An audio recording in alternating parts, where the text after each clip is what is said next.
Greece vs Turkey at EuroBasket 2025 is not just a basketball game, it's a heavyweight showdown wrapped in history, pride, and raw emotion. When you talk about rivalries in international basketball, this one stands at the very top. It's electric, it's hostile, and it's personal. These two nations don't just play each other, they collide with a force that shakes the arena and rattles every fan watching from home. And here's the thing. This game feels bigger than the group stage. This feels like a semifinal in disguise, a clash of philosophies, and the kind of matchup that could set the tone for the entire tournament. You can sense it in the way fans talk about it, in the way the players carry themselves. Nobody wants to lose this game, because losing to your rival cuts deeper than any other defeat. It's one thing to fall to Spain or France. It's another thing entirely to lose to Turkey if you're Greece, or to Greece if you're Turkey. The pride of two basketball-crazed nations is on the line, and both sides know it. The opening 60 seconds of this game are going to be absolute chaos. Expect Greece to come out running, with Giannis attacking the rim from the very first possession. He doesn't ease his way into games like this, he sets the tone. Picture him grabbing the rebound, pushing the ball in transition, and forcing Turkey to collapse. If he scores, the Greek fans erupt. If he dishes to an open shooter and it goes down, the message is the same: Greece is here to dominate. But don't expect Turkey to fold. They've been preparing for this. They've circled this game months in advance. Sengun, who has developed into one of the most skilled big men in all of Europe, knows this is his chance to shine on the biggest stage. He's not going to shy away from the spotlight. The first few minutes are going to feel like a test of wills, who can take the punch and throw one right back. This is what makes it must-watch basketball. Now let's talk matchups, because that's where things get fascinating.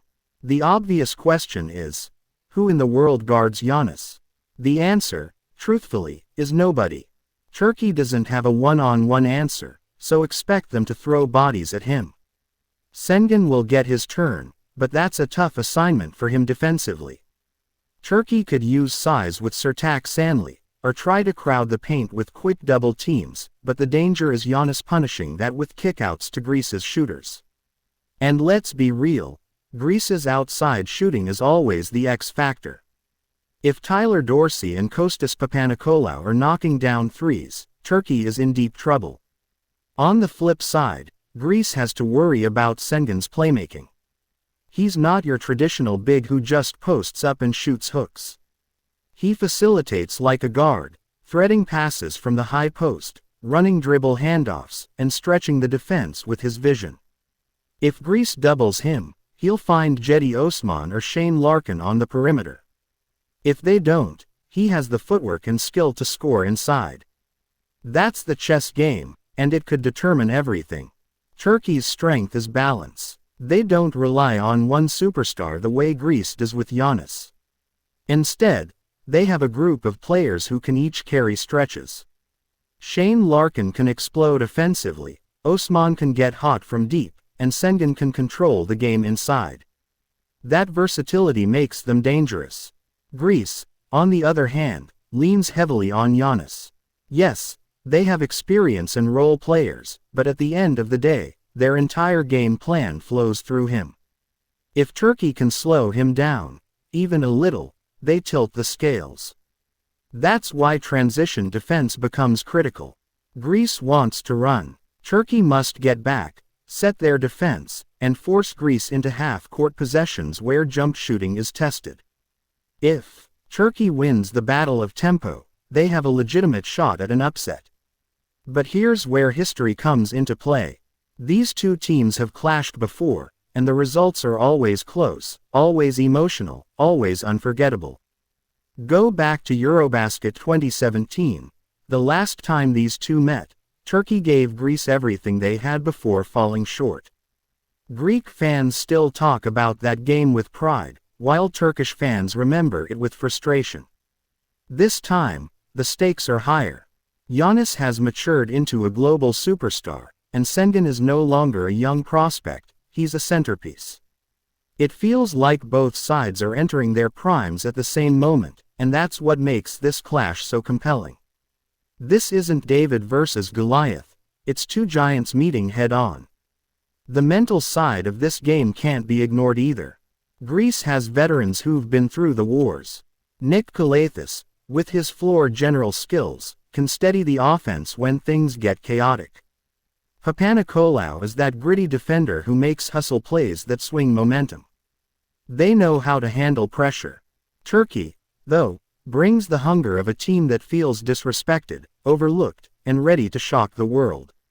That hunger can fuel them to play above themselves, but it can also lead to mistakes if emotions spill over. One technical foul, one rash turnover, one lapse in discipline, that's how games like this are won and lost. From a betting perspective, the odds makers are likely going to favor Greece by around 5 to 7 points. That's fair, given Giannis' presence and Greece's pedigree. But Turkey is the kind of underdog that makes bettors nervous. They have enough talent to not only cover but to win outright. The over-under is tricky because it depends entirely on pace. If Greece runs, this could be a high-scoring affair in the 160s combined. If Turkey slows it down, we're looking at something in the low 140s. Props are where the real value is. Giannis hitting the over on rebounds and points feels almost automatic in a game like this. He thrives in physical battles. Sengun's assist numbers could be sneaky value too. If Greece doubles him, he'll rack up dimes. For those who like player props, look at Shane Larkin for three-pointers made. He loves the big stage, and this is exactly the type of matchup where he can catch fire. So where do I stand? I believe this game is going to be decided in the final 5 minutes. Both teams will have their runs, both fanbases will lose their voices, and the energy in the arena will be like nothing else at EuroBasket. But when the dust settles, I trust Giannis. He's been burned in the past, he knows the pain of early exits, and he's on a mission to deliver Greece a EuroBasket championship. That motivation is unmatched. Turkey will fight, they'll keep it close, and Sengun will prove he belongs among Europe's elite. But when Giannis turns it on late, there's no answer. I see Greece pulling away in the closing minutes, winning 83-76 in a statement victory that shows they're here to contend for the crown. And here's the thing. This isn't just about Greece versus Turkey tonight. It's about sending a message to the rest of the tournament. Whoever wins this game doesn't just gain points in the standings, they gain momentum, belief, and intimidation. Opponents will be watching closely. And for fans, this is the matchup you circle, the one you tell your friends about, the one you can't afford to miss. Rivalry games like this don't come often, and when they do, they live forever. So now I'll throw it back to you. Do you believe in the unstoppable force of Giannis leading Greece to glory? Or do you believe in the rising power of Turkey's young stars, ready to shock the continent and flip the script? Either way, this isn't just a basketball game, it's history in the making. And on nights like this, beyond the box score is where the story truly unfolds.